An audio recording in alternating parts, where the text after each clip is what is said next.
introductions. We've had all the pomp and circumstance. We've had all the fuss and feathers. But it's time. It's time for Dodger baseball.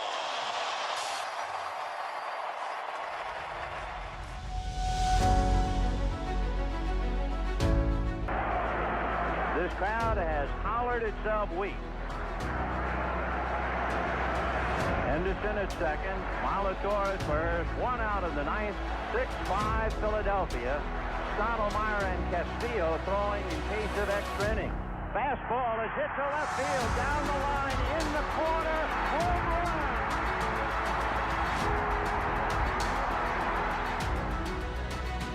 Here is Baerga. Wohlers looks in to get a sign. Big right-hander ready, delivers fastball. Hit in the air to left center on the dead run is Grissom. He's got it, and the Atlanta Braves are the champions of the world. And they are going wild. And when the upcoming winter gives way to spring, rest assured, once again, it will be time for Dodger baseball. So this is Vin Scully wishing you a very pleasant good afternoon wherever you may be. What's up, everybody? Welcome to the Taproom Sports Podcast.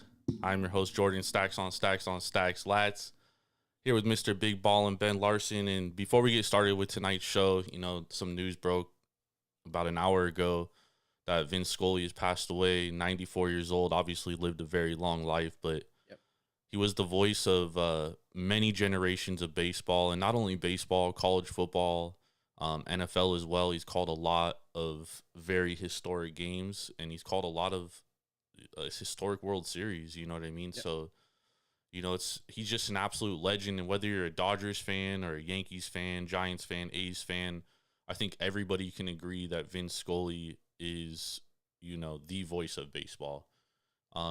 So I just wanted to take a moment and, just give him and pay him his respects, and also wanted to say rest in peace to Bill Russell.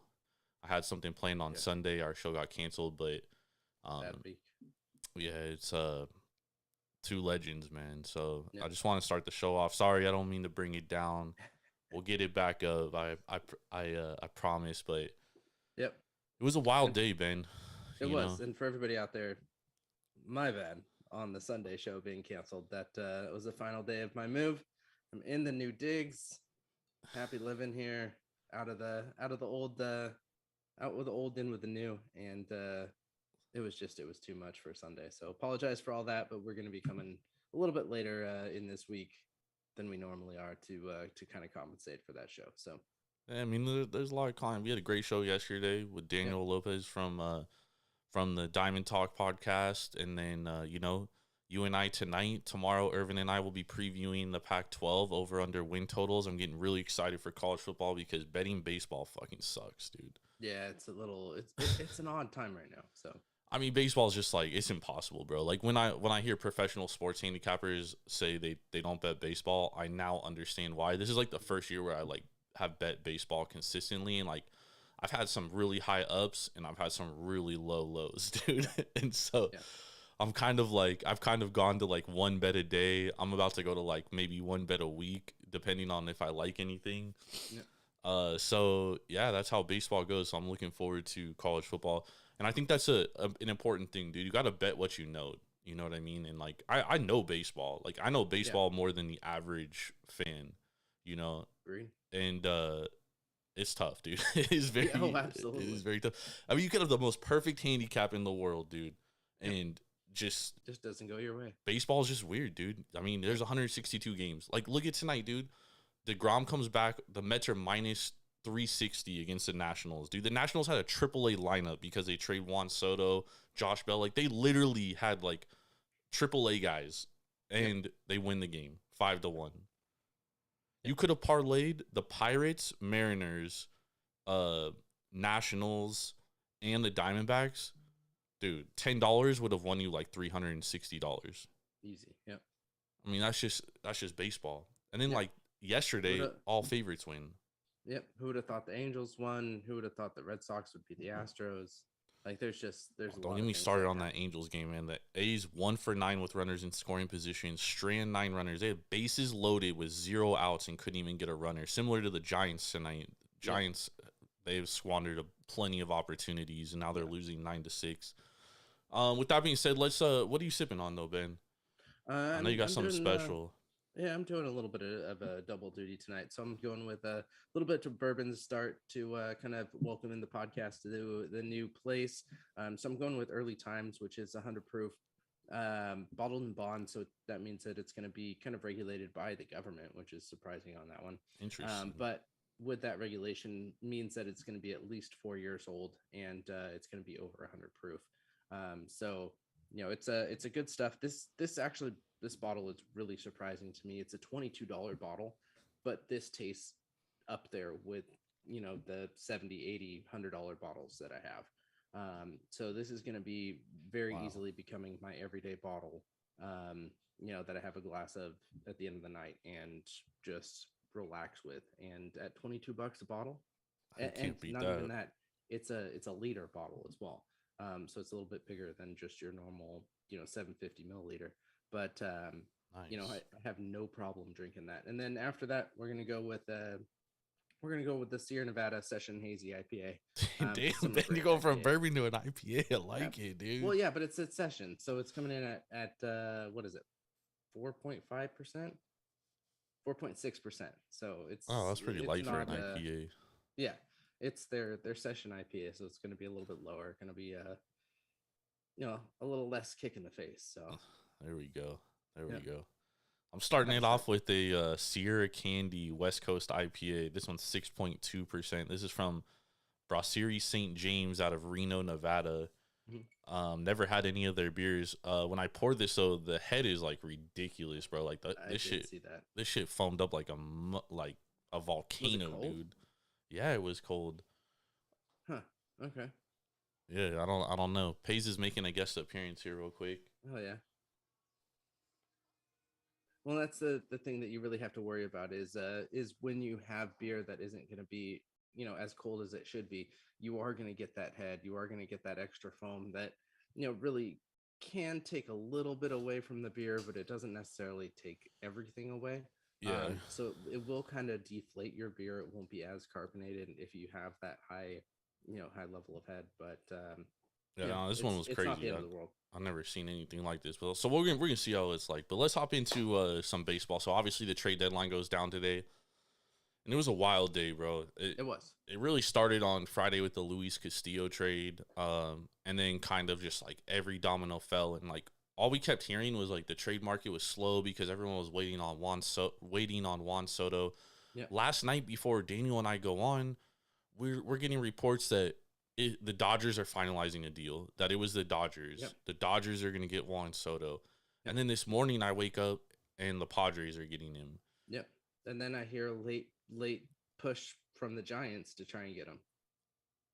But they're the sleeper team in this that have always been the sleeper team, but things didn't work out. Yeah, I mean it's crazy because I don't even like love the Padres package. I love Mackenzie Gore. And I like the Padres package. I think I like Mackenzie Gore. I like CJ Abrams. Dude, CJ Abrams is mid, bro. That fool reminds me of Tony Kemp. Like he's been so below average, and I get he's a rookie, but like his is no power. He's fast. He's got a decent glove, but I mean like I don't see him ever being like a star.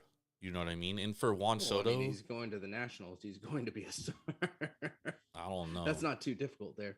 I do think that a rotation of Mackenzie Gore and Josiah Gray going forward, I think that can be very nasty. Yep. Those are two great starting pitchers. James Wood is going to be a terror in a couple years. That was one of the guys that I was, really high on for San Diego coming up in the future. It's going to be 2 or 3 years.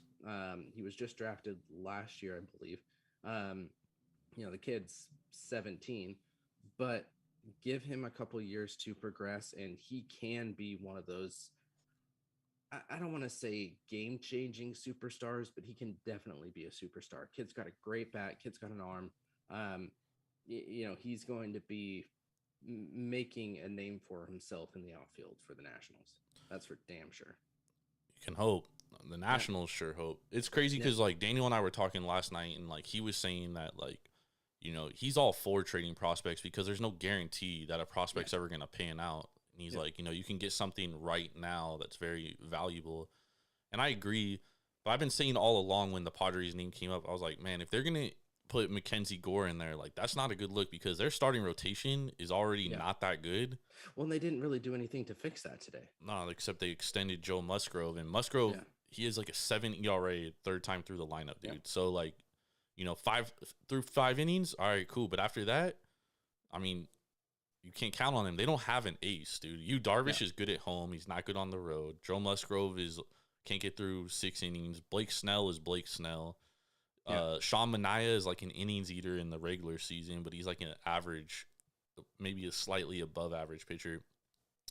This lineup, I mean, they go out and get Brandon Drury, which I think is nice. But again, it doesn't fill the hole that they have.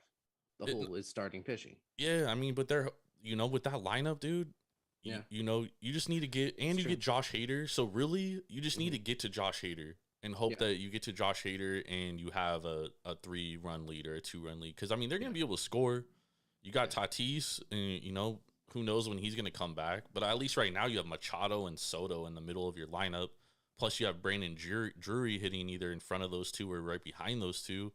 Yeah. So it's going to be a little bit different. Plus you got Josh Bell. So that's another good hitter, right? Yeah. So, I mean, this is a good lineup here. It's definitely arguably the best lineup in the National League from top to bottom. Jake Cronenworth is a former All-Star. You also have Will Myers, who they were trying to get rid of, but he's coming back from injuries, a little old. He had a good year in 2020, 2021, but he's kind of regressed a little bit. Jerickson Profar has been playing really well, too.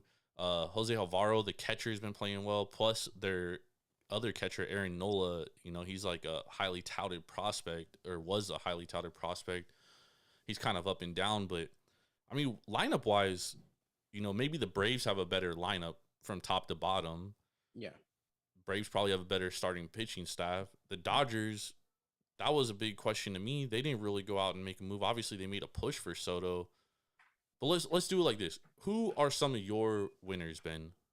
Well, before we get into that, because we're talking about the Soto trade, I got to ask, coming from the Nationals' perspective, are you happier with Luke Voit or are you happier with Eric Hosmer?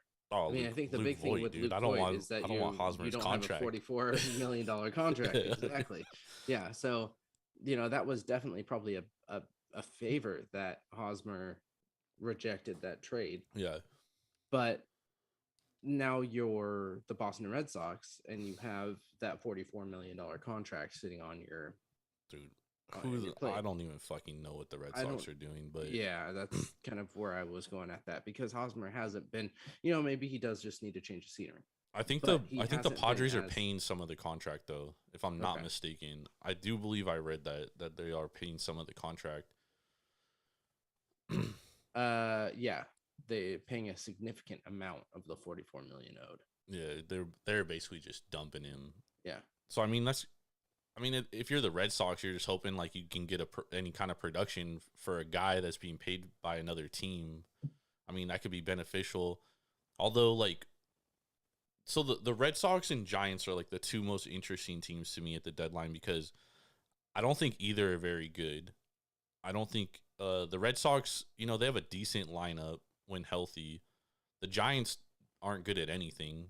Like, I don't know what they're good at outside of like Rodon and maybe Logan Webb, but Logan Webb hasn't looked like he got shelled yesterday. Yep.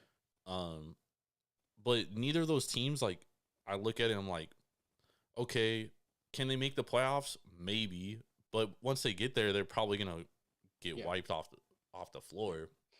Well, so the Giants today was a big question mark for me. The Yankees today were a big question mark for me. Yeah, the Yankees, we'll get to the Yankees in a second. Those were my two big ones. I don't think they were necessarily, I think they were kind of pushing more on the loser side than the winner side, but I don't think they were full losers. Yeah, I agree, because I mean, they still get Frankie Montas, they get Andrew Benintendi. Yeah. So but why are you trading one of your depth pitchers I don't know, for for a center fielder. when you're going to be pushing for a playoff spot.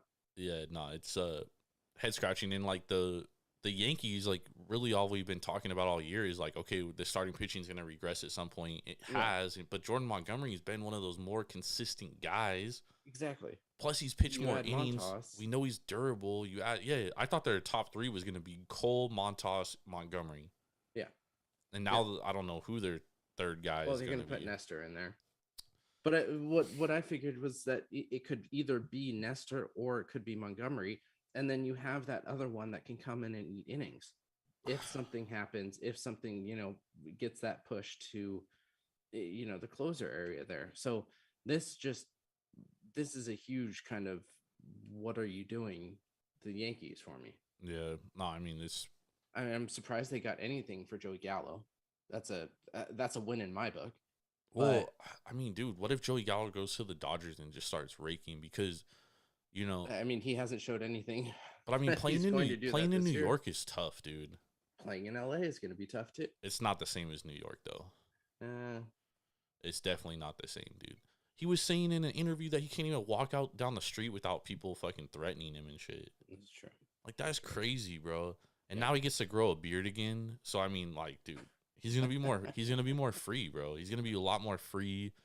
I think he's gonna be like, it's just playing in New York isn't for everybody, bro. Like, it's not. We've seen a lot of people go to look at Randy Johnson. Remember when Randy Johnson went to New York? Yeah. And that's a kid that's from LA, or not a kid. He still didn't play bad though. Nah, but there was all that controversy. Like, he didn't like being there. He hated being in New York because New York is just, it's Derek. That's the best thing about Derek Jeter is that, like, he had such tough skin that it's like he could, nothing bothered him. You know what I mean? Not everyone's built like that. Well, and he kept his side of the street clean, which is Good point. which is Joey Gallo's not good dirty in New York. What's that? It's not like Joey Gallo has any like dirty That's true. secrets. I mean, That's he very just true. underperformed. You know what I mean? Yeah. But I mean, yeah, the Dodgers, like, that's their one move.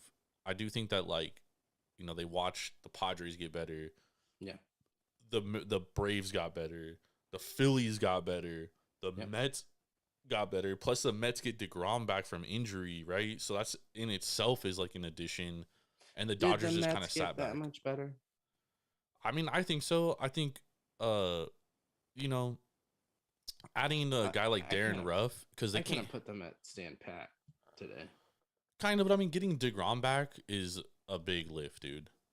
Oh yeah, but that doesn't necessarily have anything to do with the trade deadline. Yeah, as far as like trades go, I don't think they did anything like ultra significant. I do think the addition of I didn't really care for that one. I think the addition of Darren Ruff is actually important because they're 24th in WRC plus against left-handed pitching, and Darren Ruff rakes left-handed pitching. Like, that's what they needed. He doesn't have to go against a righty. Yeah, but that's what they got him, literally just to face lefties, because they don't have, they're bad against lefties, so that fixes that issue right there. But yeah, I don't think they did anything like super significant, especially with their two division rivals getting better, Phillies and the Braves. But I want to go back to the Giants real quick. Yeah. We kind of got off track. The Giants were interesting to me because they teetered that line of like, are we going to be buyer or seller? And they didn't buy, they didn't sell, they just kind of stayed the same. Yeah, they lost depth. But I mean, like, they too. traded JD Davis for Darren Ruff. I mean, it's kind of like a wash. Yeah, you lose Caselli, which was he's a good backup catcher. Backup I don't think catcher. he's going to be. I put him better than a backup catcher, to be honest. But they need to ride Joey Bart, bro. They have to get this guy confident. Yeah. They have to get him in tune. Like they've. Yeah. You lose a couple relief pitchers, which is the weakness of the Giants right now.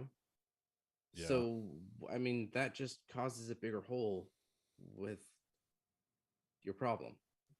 Well, I mean, their problems. You did nothing to address that. The second that they didn't get Soto, they should have been sellers. They should have sold everything off. Yeah. I mean, I understand that you want a lot for Rodon, but at the same time, you might as well get something out of him. We talked about this last week. He's going to opt out. he's going to opt out of his contract. So you might as well get something for him. And I know you have big, hopes for him, but when he opts out of his contract, you get nothing. Nothing. So why not get some prospects? Even Jock Peterson, he's only on a 1-year deal too. Yeah. You lose him now, you lose Rodon, and you get Brandon nothing Belt. in return. Another Belt's one hurt, dude. So but hard you to can trade still. him. I think they still could have gotten something out of him. He's not done for the season, and everybody knows how much of a clutch hitter he can be. Yeah. He's gone a long way away from his kind of ebbs and flows of batting, where he goes through highs and then he goes through major lows. So, I think you definitely could have gotten something for Belt.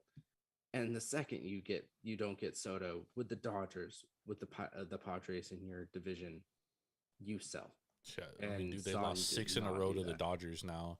Yeah. And I mean, like, I thought after last night when they just got fucking bombarded by the Dodgers, it's like that was their 5th loss in a row to the Dodgers. Really, none of them were close except for that first one after the All-Star break where they kind of like went back and forth. Yeah. But it's like, all right, that kind of like showed me like, all right, the Dodgers are here and the Giants are here. Yeah. Like that's where okay, we have the trade deadline tomorrow. Like, we're not a contender at all this year. If you don't get Soto, you're not a contender. I don't even think with Soto they're a contender. Yeah, I think with Soto they were a contender because they're not getting rid of pieces that are on the field right now. Yeah, but they needed more pieces. They needed relievers. They need starting pitching. I mean, outside of Soto, they got a bunch of dudes that shouldn't even be on the field. If you have Soto, though, you're getting more people coming to the Giants because next they year, want to play. Not this year. No, I think you still do at the trade deadline. No, because you still got to trade hella pieces. You're gonna gut your whole farm. No, you send your Darren Ruff, you send your Caselli, Darren Ruff ain't getting you nothing to win now. Got you JD Davis. He can get but you put that together with you can get a relief pitcher for that. I don't know, man, because the good teams need relief pitching. Yeah.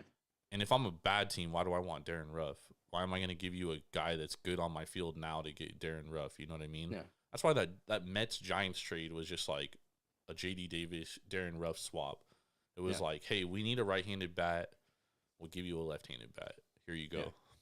So, and the Giants just platoon guys. I mean, the Giants, like, they're just, I don't know what their plan of action is. And with a guy like Farhan, it's like, he's come from 2 organizations that, like, they have plans of action. And I just don't see it with the Giants here. Like, I don't know what their plan is. Like, well, the plan is to get through these. I mean, it's almost like the Sharks. Like, it's the curse of the Bay Area right now. To get through these old players with big contracts and the contracts that you messed up, and you have to get through them to get to a new place where you can restart. What's the Giants' record in the last 15 games? Aren't they like 2-13? I don't probably. I mean, dude, I would get rid of anything that is of value. Yeah. Oh, absolutely.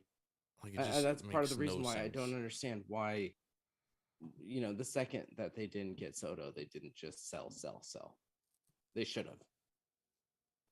I don't think Soto would have done anything for him this year. I think that next year they would have. Soto would have pushed them into a higher rank of the.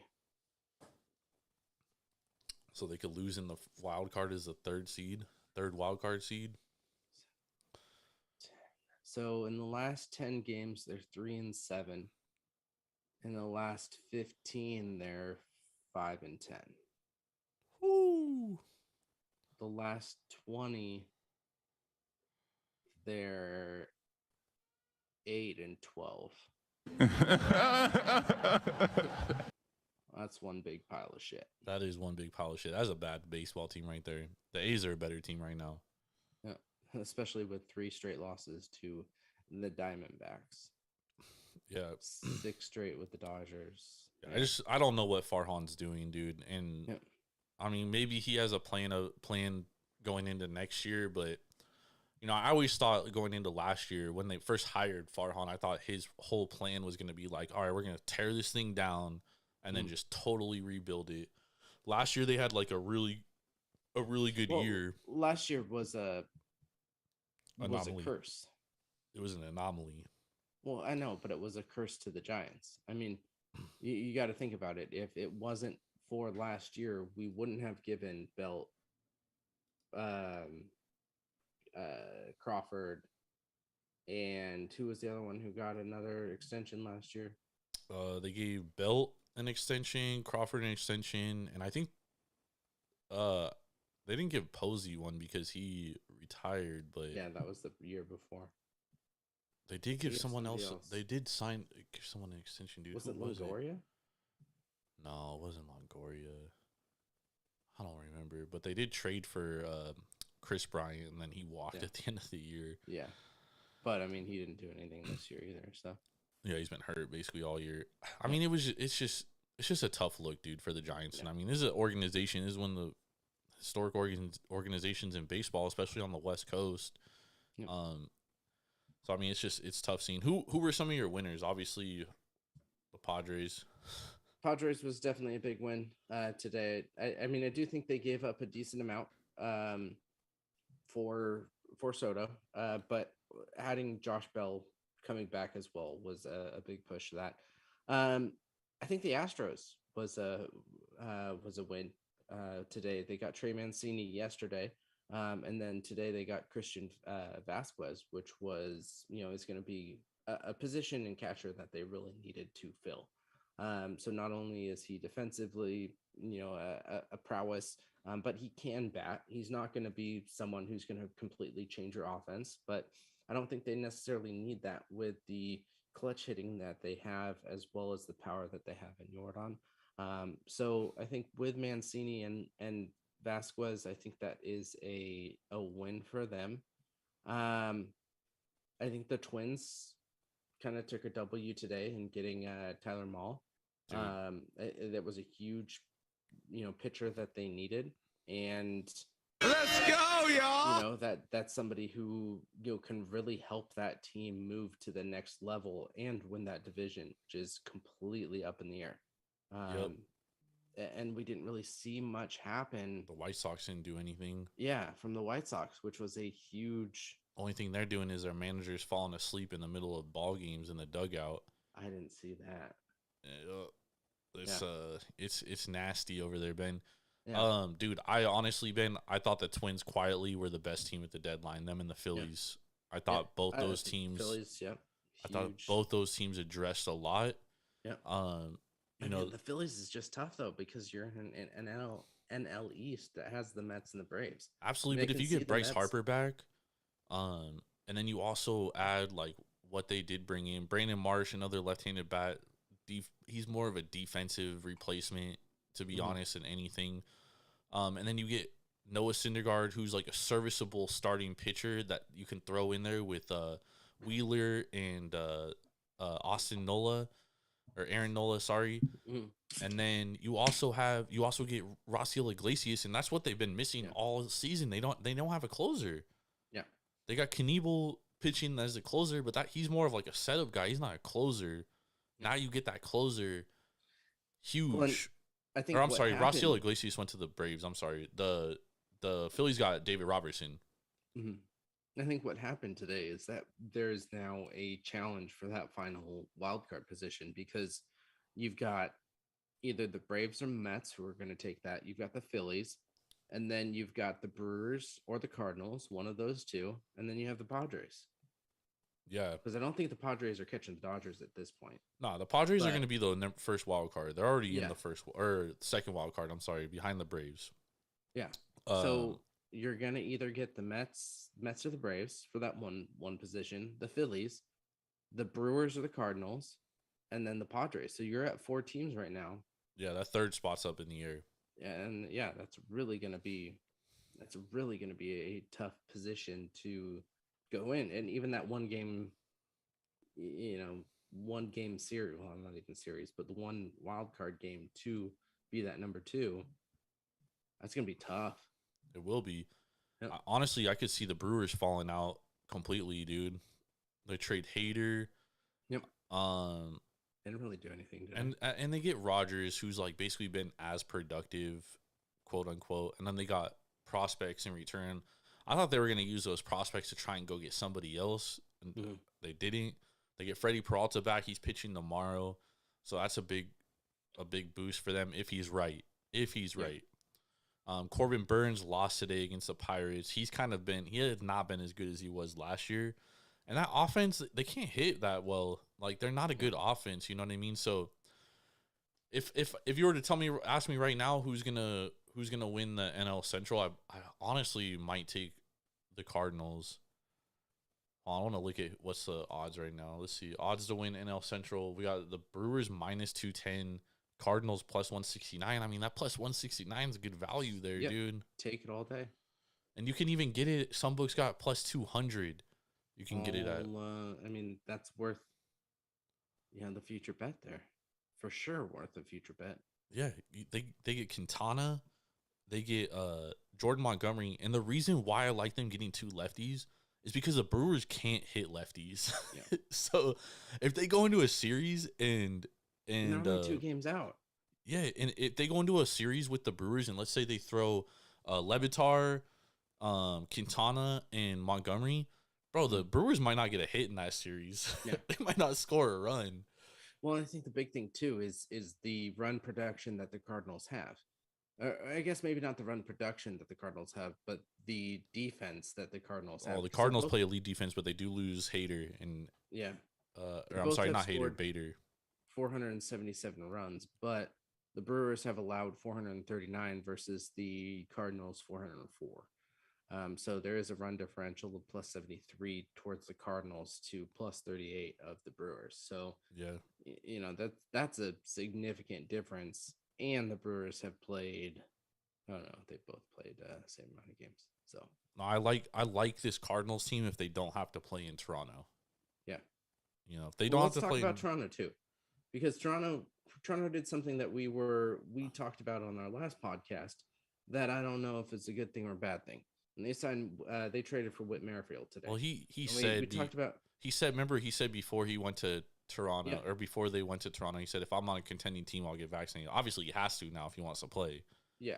Is that something that you think is a positive thing for Toronto? I mean, I don't necessarily think that was like a position of need. I think it's more of like a benefit.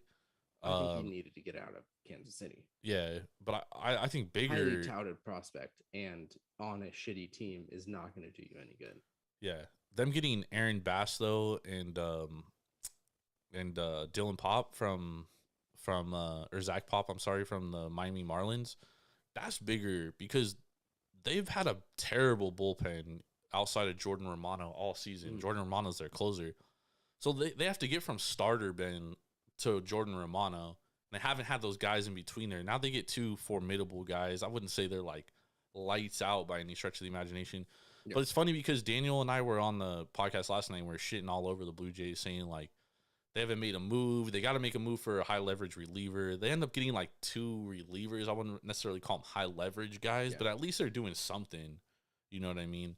I don't think the Rays are that good. The Rays offense is terrible. Yep. Wander Franco, who knows if he's even going to come back at this point. Kevin Kiermaier's out for the season. So I think that the Blue Jays, regardless, like by default, they're going to get a wild card. Then the Orioles trade Trey Mancini and they trade Jorge Lopez today to the Twins. Great fucking pickup by the Twins, Jorge Lopez, lights out closer. But it also makes sense for the Orioles because the Orioles they're not budging on their timeline. Like they're not supposed to be as good as they are this year, and they're not. We talked about that. They're not like the Giants last year. Like they're not going to be like, okay, we're going to trade for something. Yeah. Even though we shouldn't be here, like we're just going to play this out and we'll trade some guys because Jorge Lopez is a free agent at the end of the year. He's 29 years old. Who knows if he'll ever pitch that good again? He's never pitched this well before, right? So you get something in return for him. And then Trey Mancini, he plays first base and you have a better first baseman in Ryan Mountcastle. Yeah. So losing him isn't like it's not terrible. I mean, they won their last 2 games without him. And that's not to say Trey Mancini is a great person, great baseball player. It's just on the Orioles. That's where they're going to lose him is his locker room presence. Is locker room presence. But they have Adley Rutschman for that. Yep, absolutely. He's a And, leader. and I think we talked about that last week with Baltimore. And you don't sell what you've been working on for so long for a chance at a wild card position. Yeah, but I mean, And it's like I was telling Daniel last night. All right, the Orioles going into next year, then they get John Means back, who's out for the season with Tommy John surgery, who, when he's healthy, is like a 1-2 starter. yeah, Then you call up Grayson Rodriguez, who's been hurt since June, but he'll be up at the end of the year. DL Hall, who's another top prospect of theirs, right? So that's 3 pitchers. Then you get Tyler Wells. He got hurt. I think Tyler Wells getting hurt changed a lot of things for the Orioles, to be honest. I think if Tyler Wells doesn't get hurt, they could make some moves. But with him being out, he's their best pitcher this year. Yeah. They lose him, it's tough. But they get him back next year. So that's 4 starters right there. Then you have Kyle Bradish, who's a young guy, electric stuff. He just needs to learn how to throw strikes. yeah. And then you have Dean Kramer, and you have oh my God, why is his name slipping off the top of my head right now? Spencer Watkins. So you have like 7 guys going into next year you could like literally have starters with, right? That could start ball games.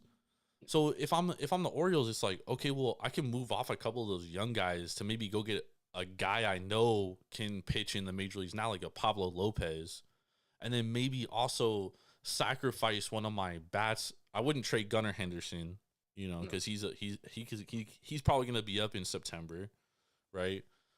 So I mean, I understand what the Orioles were doing, and I think Tyler Wells' injury changed everything. But I don't think that it would have like handicapped them in the future to go get a guy now, especially a guy like Pablo Lopez, who you have club control over for a couple of years. So I was a little hurt, dude. But if there isn't something that is worth overpaying for now, True, with prospects, you can overpay in free agency for that. True, and they're gonna have money. They have money to spend. Yeah, because they don't have any like big free agents right now. Yeah, they are gonna have to make some decisions though. Anthony Santander, Cedric Mullins, Austin Hayes, who's actually like one of the guys they have locked up for a minute.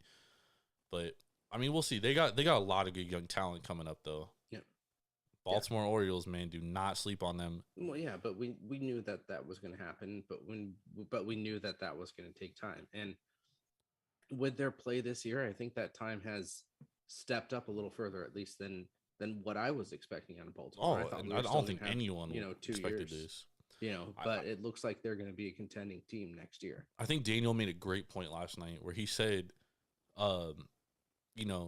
you trade guys like Jorge Lopez, you trade guys like Trey Mancini, and you let these guys fight for a playoff and give them a taste of what it feels like. Yeah. And then they come into next year hungry. Right. And I was like, damn, that's actually a fucking great point. And I think he actually stole that from the Derek Jeter documentary because I was watching it and I saw the episode, and he's a big Yankee fan, by the way. Yeah. And I seen the episode today, and Derek Jeter's talking about when he gets called up in September call-ups, right? And the team like almost makes the play, or the team makes the playoffs to make the wild card, and he doesn't get to play. Yeah. And he was like, "Oh man, that felt so good, though." You know what I mean? Yeah. Well, but I mean, you look at it too. They're only a game and a half out. That's what I'm saying. Like, they're right there, dude. They're right there, and I would say they're better than the Rays, to be honest. Outside of I would say they're better than the Rays. I'd say they're better than the Guardians too. The White Sox, I don't know. The White Sox, dude. Okay, I'd say they're right with the Guardians. The White Sox and the Red Sox are the 2 teams that I think can push them out. Nah, dude, they're better than the Red Sox. They have a better record against the Red Sox this year. They have a winning record against them. Yeah. The Red Sox can't pitch, man. That's true. They can't. They have no starting pitching, dude. That's true. The one thing I'll say about the Guardians, though, is they have like Jose Ramirez, who's a better player than anyone they have right now. The reason why I think they're better than the Rays is like, all right, the Rays have Shane McClanahan and Drew Rasmussen, who I think are both phenomenal pitchers, but their lineup sucks, dude. Yeah. Like, they can't hit. You know what I mean? Like, I would take the Orioles lineup all day over the Rays lineup. Yeah. I would take the Rays starting pitching, though. And if Jorge Lopez was in there, I mean, even without Jorge Lopez, I'd probably take the Orioles bullpen. Because, I mean, they still have Dylan Tate. They have Felix Bautista. They have, formidable guys in there. But I do think losing Jorge Lopez is going to ultimately cost them because he's been in nails, dude. Yeah. But I agree, dude. I think that they've been. I think they could still make the playoffs. You know what I mean? They could still make the wild card. Absolutely. Yep. But Ben, we got to stop talking about the White Sox, because all we keep talking about the White Sox is, well, when the White Sox turn it around, we've been saying that for like 3 months now, dude. I mean, it's, at some point, it's like they're not going to turn it around. Maybe these guys are just who they are. Yeah. Dylan Cease has been phenomenal. Ben, that Cy Young pick you talked about a month ago, the numbers keep getting worse because he keeps fucking dealing, dude. Yep. It's just getting worse and worse value. Yep. But outside of Dylan Cease, they have no really good starting pitching. Johnny Cueto is probably their second best pitcher. Which is surprising then, because it's Cueto. And they can't hit righties, dude. Yeah. They can't hit righties. Yohan Moncada is having a very down year. Abreu, and then Roberts and Eloy Jimenez can like never stay healthy. Those dudes are like always in and out of the lineup. I mean, it's just, I don't know. And then their managers falling asleep in the middle of games, dude, in the dugout. That. Send me that video, please. I will.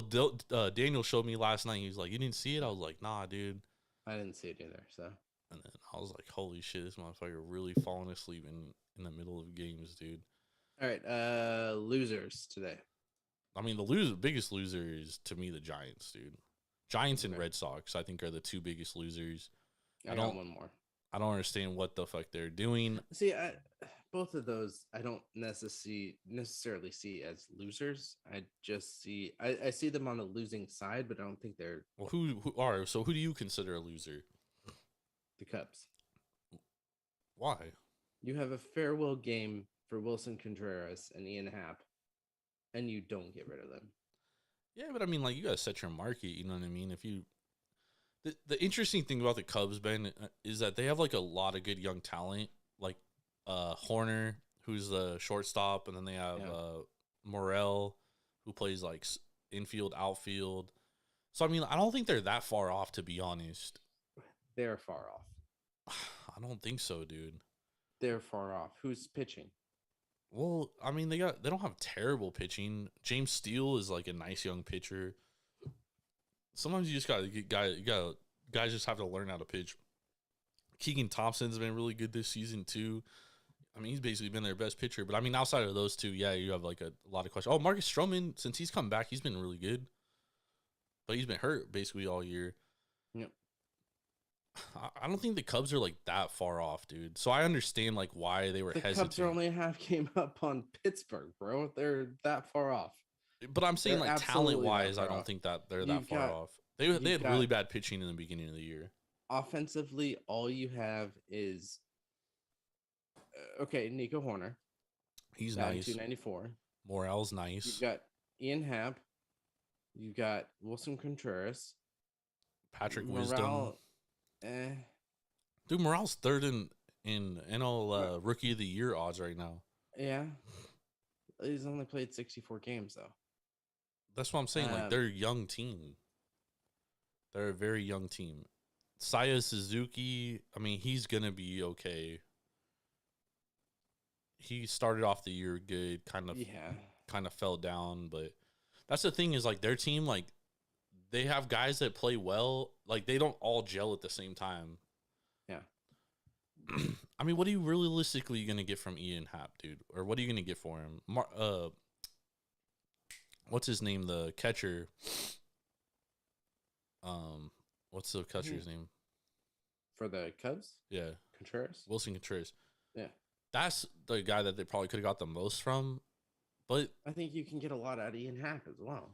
But, I mean, we don't know what people offered for him. You know what I mean? Yeah. Because, I mean, the Dodgers went out and got Joey Gallo. So, apparently, they didn't like what people were asking for. But I think the biggest thing though is you have a farewell game for these players. You have them in tears in the dugout and at their at bats, and then you don't trade them away. Yeah, I mean, I don't know. Should bring on Eli, who's a big Cubs fan. He could talk about the Cubs and give his insight. But yeah, I mean, you might be right, but I just think if I'm a GM, dude, and I have an asking price unless that player is like absolutely a free agent and absolutely gone at the end of the year and I have no chance on re-signing him, I'm not just going to give him to you for nothing. You know what I mean? But yeah. Okay. Yeah. Like, I want fair market value. And I feel like a lot of these teams, especially something. I feel like especially like the Dodgers, dude, like they never like to part with their prospects. Yeah. You know what I mean? They always try to like lowball teams. Same with the Yankees. So it's like, you know, I don't if I'm another team, like I don't exist in the major leagues to fucking feed your team my guys once they get good and once they come up for big contracts. And that's kind of why I was a little hurt with the A's trade with Montas. You know, I saw the Luis Castillo trade, and Castillo gets 3 of the Mariners' top 5 prospects. And, you know, we can argue all day till tomorrow about the prospect rankings and how they're ranked and stuff. Yeah. But the A's don't even they get 1 position player. Like, bro, we can't hit. Like, what are we doing? Like, that should be number one emphasis, dude, of what you're trying to get is hitters, and you get 3 pitchers. I wasn't too stoked about it, but you know, Daniel talked me out of it. He said, "Hey, these are pretty good pitchers," and the A's always do things their own way, dude. They don't go off ranking systems. Like, they do what they do, and they're usually good at it. So, gotta kind of trust the system sometimes. You know, it is what it is. What did you think of the Mariners? They were kind of a blah team today for me. Well, I mean, they get Luis Castillo on Friday, though. Yeah. I mean, I think it's definitely a good ad for them. I just don't think it's enough. I mean, they're sitting in a wild card position right now, and you know, they're obviously not going to catch the Astros. Do you think that the Julio Rodriguez and Ty France injuries could have anything to do with a lot of like the moves? No, because those aren't lasting injuries there. I mean, dude, both of them have wrist injuries. That's not good when you have to swing a bat every day. Yeah, but Julio is what, 10 days? Well, he's on the 10-day IL. That doesn't mean he's going to be back in 10 days. Yeah. I mean, dude, this is I think that Castillo getting 4 prospects, especially the prospects that they had. I'll steal for the Reds. Arroyo. The Reds probably won the trade deadline, to be honest. Oh, absolutely. Yeah. I think if there's a winner, loser. Marte and Arroyo go back as well as Andrew Moore and Levi Stout. I think that's a huge win for the Reds there. The Reds are kind of like the Orioles, where they're in that kind of rebuild system that, you know, in a couple years they're going to be a really good team, and this just added to that. They're in that rebuild system without a Adley Rutschman, though. That's true. I mean, but I think Marte can.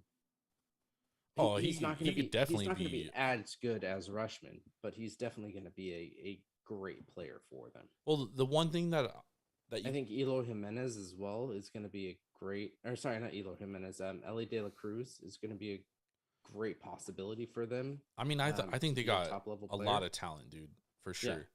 Yeah. The one thing though with like Adley that you can't project is leadership. Sure. And look how good the Orioles have been since they called him up, dude. We're talking about a 23-year-old kid. Yeah. You know what I mean? Yep. But I think the Reds, you know what's shocking to me though, Ben, is like I was thinking about it the other day. And I was like, bro, why are the Reds so bad?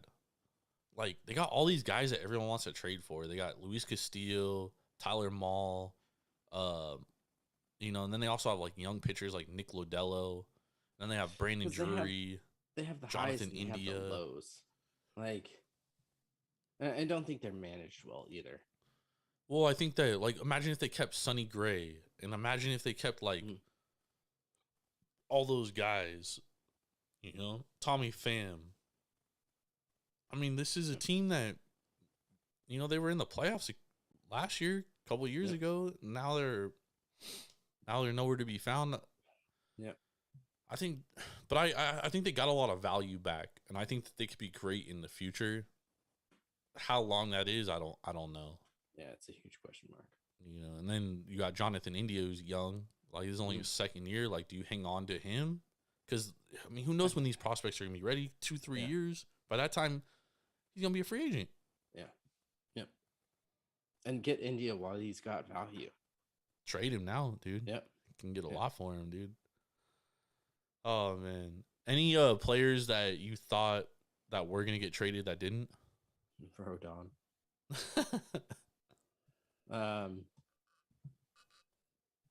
Belt.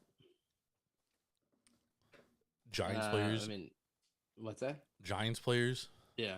Cause I agree. Because I thought Laureano was definitely going to get traded. He didn't get traded. Yeah. I thought Sean Murphy was going to get traded. Who else did I think was going to get traded? Let's see. I think we could have seen.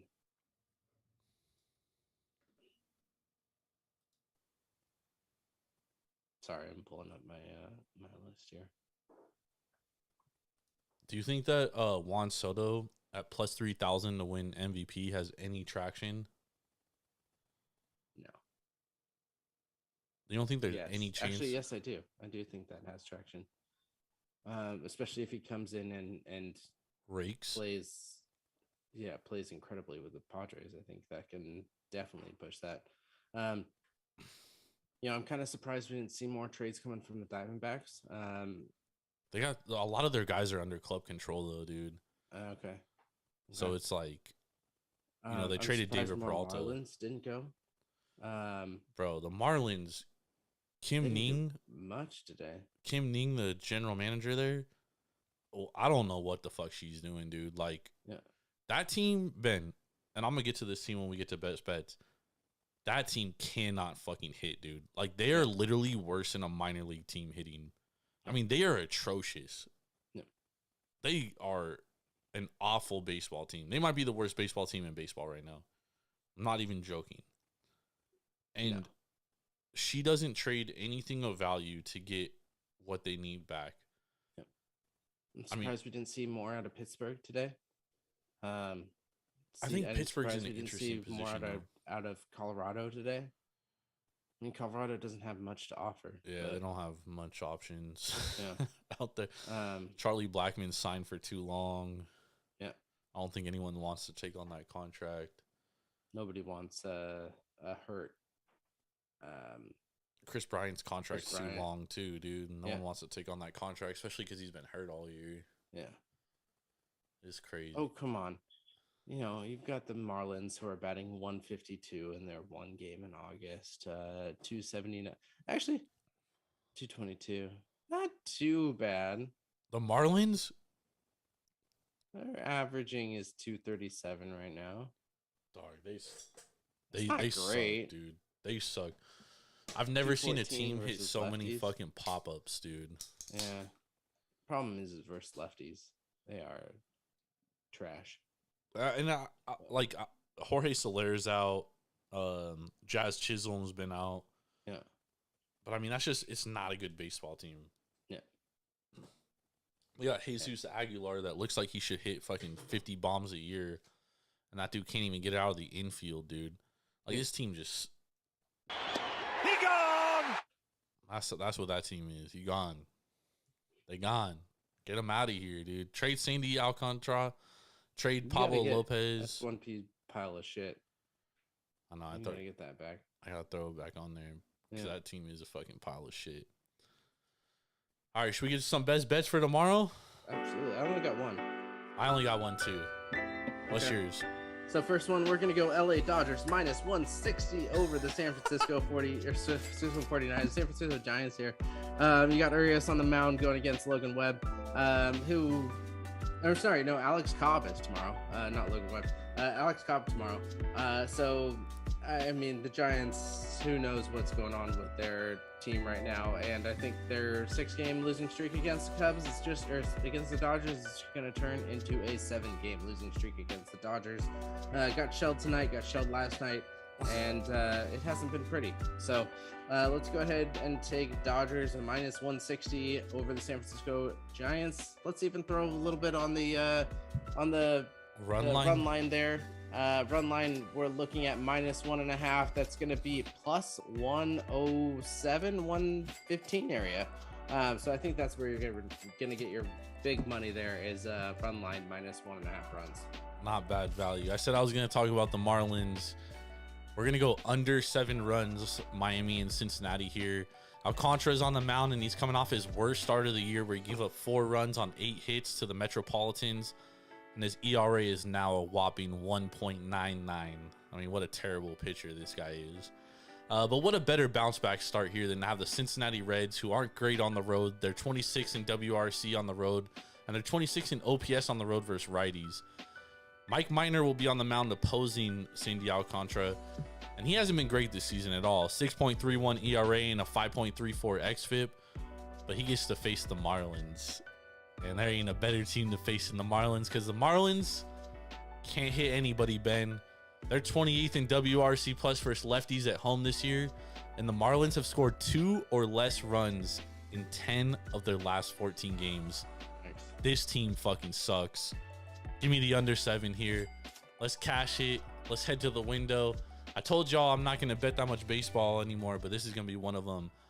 Give me that under 7. Hey, Jock Peterson, 7-day IL for concussion. You think that played into him not getting traded? Maybe, but when do you get that concussion? 29th. So 3 days ago. How? I don't know. Weird. I'm just Very seeing on the strange. injury report. How was that bourbon, Ben? It was good. Incredible bourbon for $22, $21.99. 100 proof. You're gonna get a good little kick there. It's aged for 4 years, so you're gonna get a good kind of taste. You're gonna get the barrel taste out of it. Nice. This is a great bottle for for a bargain price. So if you ever see it early times, definitely pick this up. It's one that you can drink all the time. I got a decanter going right now. I got another bottle waiting in the wings. I got to go pick up another bottle after that. So Let's go, y'all. Hell yeah, man. Like it. This I'm gonna have to Brazieri's take a picture of my bourbon cart coming up pretty soon too. getting it all set up. It's looking pretty good. Nice. This West Coast IPA that I had, it's good actually. It was really good. Had a lot of flavor, very earthy. Called the Sierra. What's it called? The Sierra Candy. Definitely gave me like thoughts of like the Sierra Mountains and stuff. This one's actually really good, dude. I would definitely drink it again. I would buy it again. I'm gonna give it like a 4.25 out of 5. I'm not sure like where you can find it, but if you can find it, if you're in Reno, Nevada, go hit up that brewery. I would love to go out there too. Yeah, good stuff, man. Excellent stuff. Excellent show tonight. Make sure to go to Tavour.com or download the Tavour app straight to your mobile device and use promo code Taproom for $10 off your first purchase of $25 or more. That's craft beer delivered straight to your front door. You don't even have to leave your seat. It's that good. I use it. Ben uses it. It's worth it. I promise you. Yep. I'll be back tomorrow night with Irvin. We'll be breaking down the Pac-12 over-under win totals.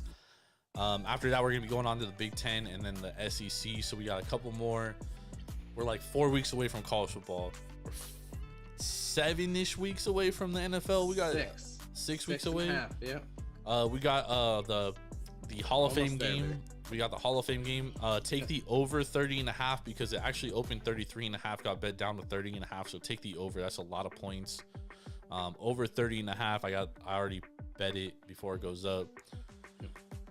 For Mr. Big Ball and Ben Larson, I'm Jordan Stacks on Stacks on Stacks. Lads, we will see y'all later. Y'all have a blessed Wednesday. Let's get this money. Let's beat these books. And let's go. Let's ride.